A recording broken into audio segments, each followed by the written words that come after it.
Watch the putback jam off the missed jumper here. Here we go. That's up. Watch Wembanyama. It's a Fisher's hoop. He's playing on a Fisher's hoop.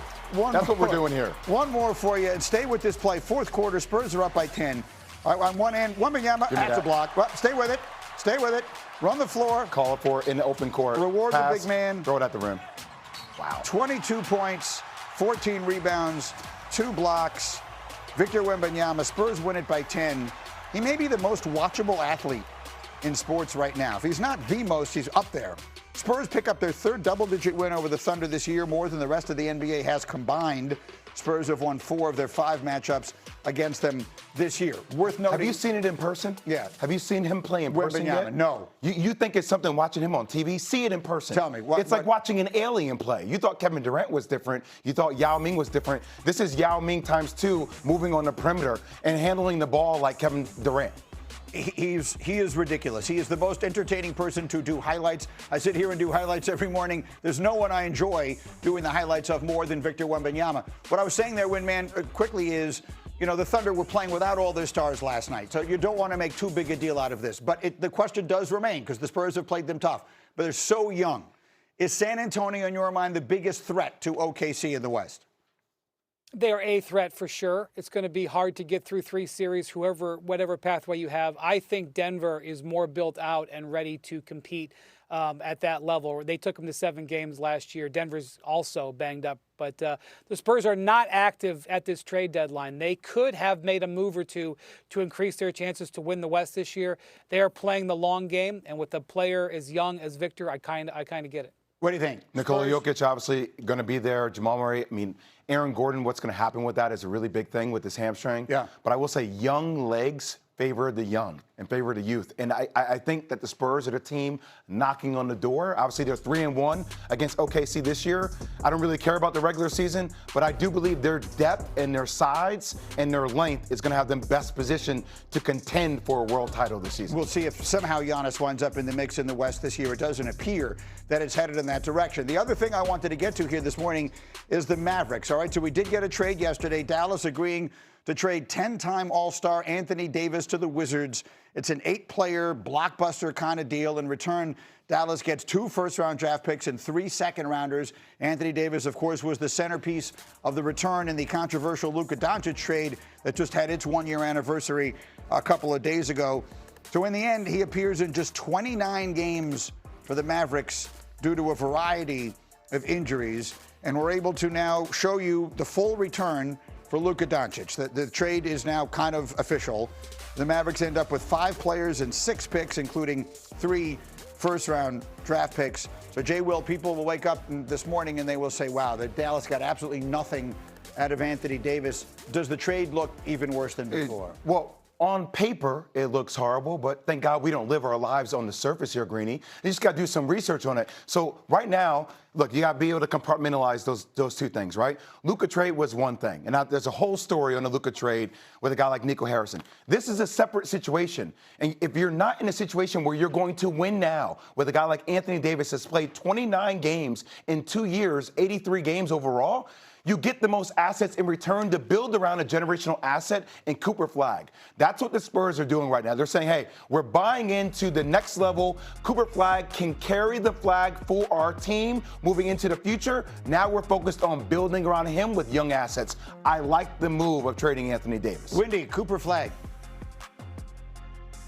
Okay, first off, this trade is much worse than you've just said it out because it's a salary dump. You say 2 first-round picks. One of the picks is this year's Oklahoma City pick. That's going to be 29 or 30. The other one is top 20 protected. The pick that they got for Luka last year was, not in the lottery. These are not quality picks. This deal was done by Dallas to save money, and it's an indication of how far Anthony Davis's value has dropped because of his injury issues. But in all honesty, the Luka trade, and I know that the Mavericks fans are in their feelings about it and will be forever, it's irrelevant. It doesn't matter. It's an interesting thing to talk about, but the reason it's irrelevant is Cooper Flag. Cooper Flag very well might end up being a better player than Luka Doncic. And, it's still early, but this, not only that, I don't know if we've been so focused on the trade deadline. Cooper Flag just had his best week of the season. and is putting up jaw-dropping performances night after night, and the Mavericks are doing the exact correct thing, which is to clear out their bloated cap.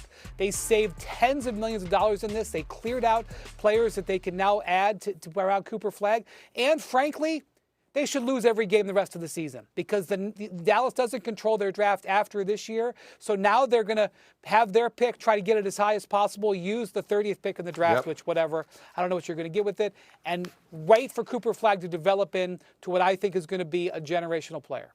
Greeny, I'm just going to say this, okay, and take it with a grain of salt. I've known Nico Harris since I've been 17 years old. I am not advocating the fact that he traded Luka Doncic. But, you know, Nico's been around Kobe Bryant for most of his life. There are attributes and qualities that Nico saw on a day-to-day basis that led me to believe that he didn't think Luka was the right person to lead this team. I am going to tell you, from knowing Cooper Flag and watching him, I guarantee you he shows up early every day. He stays late every day. There's a different kind of workman-like mentality as a leader, and having Kyrie Irving alongside of him, teaching him, it feels like that franchise is in better hands moving forward. That's just my opinion. It may be wrong. That's just how I feel. Okay. It's certainly an interesting way of looking at it. Again, you can compartmentalize the two. One wrong doesn't make another right, or whatever I'm trying to say there. Let me finish up, Wendy, for the hour with you with this. What else are we watching today? We talked about Giannis. We'll see if anything happens there. What else do you have an eye on as we work our way towards the deadline? Yeah, so keeping in mind what Anthony Davis went for, now I want to look to Ja Morant, the other sort of star player who is on the market. And frankly, there just hasn't been a market for him. When I talk to NBA players about this, they cannot believe it. They cannot believe that nobody wants Ja Morant because the guy is such an incredible talent. The issue is not just the baggage, Greeny, it is the contract. I think if he had 1 year left on his contract, teams would take this risk and buy low. Because it's 2 years, they just haven't gotten a deal. If there's going to be a team that does it today, I would watch the Sacramento Kings. They can dump some salary in this type of deal, but I think Ja's going to stay put.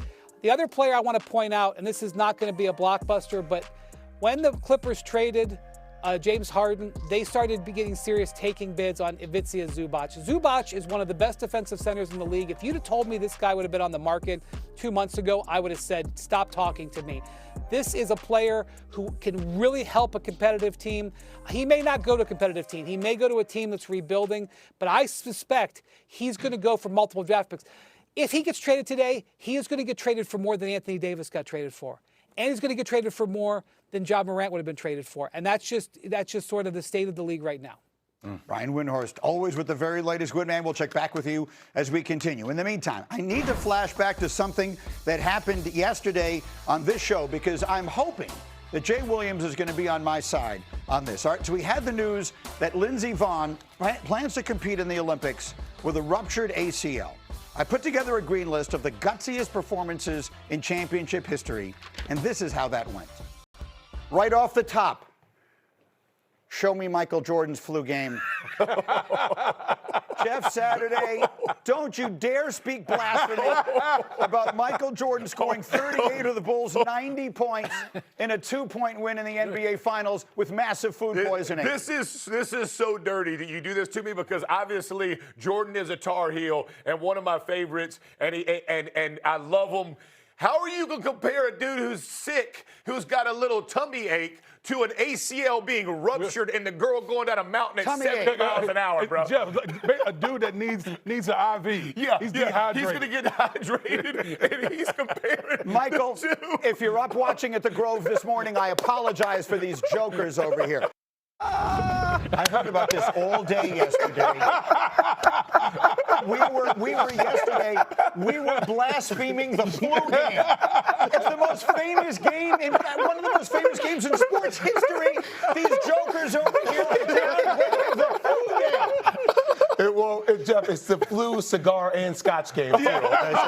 Let's make sure we provide context, okay? You just threw in Grove 23. You know what flu game it is. He said gutsiest. I thought I was going to lose my mind, dude. I thought I was going to lose. He's literally talking about a woman, so sorry, 41-year-old woman with no ligaments attached to her leg to a dude getting it out. Jay, we were like, you just needed an IV. You just needed Harry, I'm sorry. No. I'm sorry, Creedy. I am no longer Corbett, Harry.